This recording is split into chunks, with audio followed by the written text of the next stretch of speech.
የዕለቱ የመጽሐፍ ቅዱስ ንባብ ክፍል የሚሸፍነው ዘዳግም ምዕራፍ 28-29 ያለውን ይሆናል።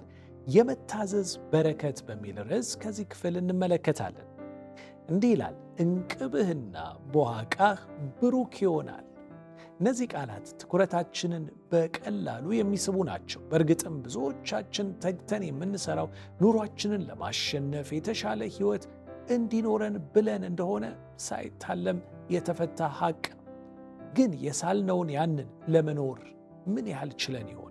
በዚህ ረገድ ለስኬት ያበቁናል ብለን የምናስባቸውን የተለያዩ ነገሮች እንሞክራለን።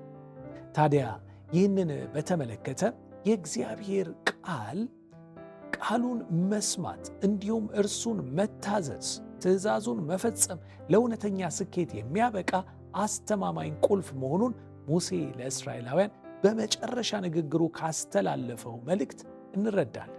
እግዚአብሔርን መታዘዝ የስኬት ቁልፍ መሆኑን ሙሴ ለሕዝቡ ነገራቸው። ሙሴ ለእኔ ገንዘብ ከከፈላችሁ፣ እኔ የምላችሁን ካደረጋችሁ፣ ከእኔ ጉባኤ ካልቀራችሁ፣ እኔ ያዘጋጀሁትን ዘይት ከተቀባችሁ ወዘተ ስኬት ታገኛላችሁ አላላቸው። ይልቁንም የእግዚአብሔርን ቃል ከሰማችሁና ትእዛዛቱንም ከፈጸማችሁ በማለት ሙሉ በሙሉ ወደ ቃሉና በቃሉ ወደ ሰፈሩት የጌታ ትእዛዛት ነበር ሕዝቡን ያመለከተው።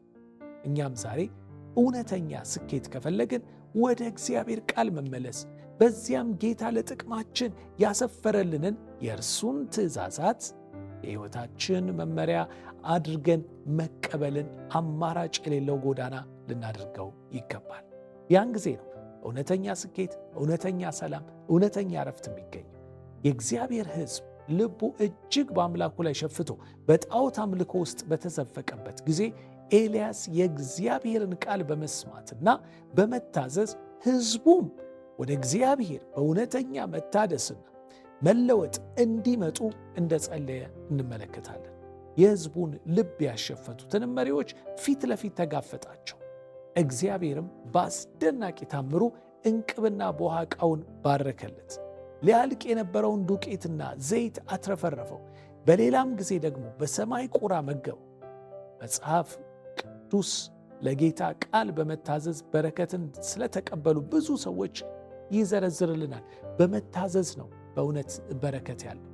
ታዲያ እዚህ ላይ ልብ ልንል የሚገባን የጌታን ቃል በመስማትና በመታዘዝ ስንኖር ሁልጊዜ መንገዳችን አልጋ በአልጋ ይሆናል፣ ችግር የሚባል አይደርስብንም ማለት አይደለም።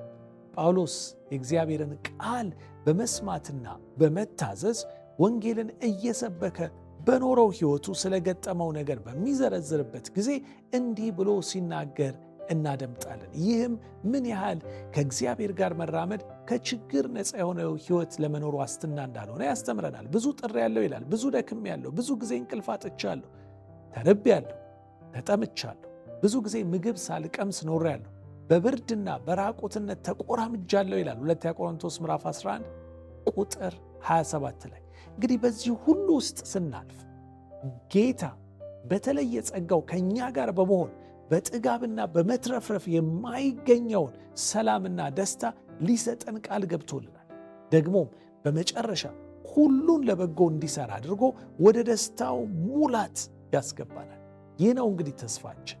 ይህ ነው በእግዚአብሔር ላይ ያለን መተማመን። ያንን ስናደርግ ነው በእርሱ ላይ እንዲህ ተማምነን ልንጸልይ የምንችለው። አባት ሆይ ሁልጊዜ ቃልህን ለመስማትና በትእዛዝህም ለመራመድ ፈቃደኞች እንድታደርገን፣ በዚህም ለእኛ ያዘጋጀልንን እውነተኛ በረከት ለመውረስ እንድንችል እንድትረዳን እንለምንሃለን።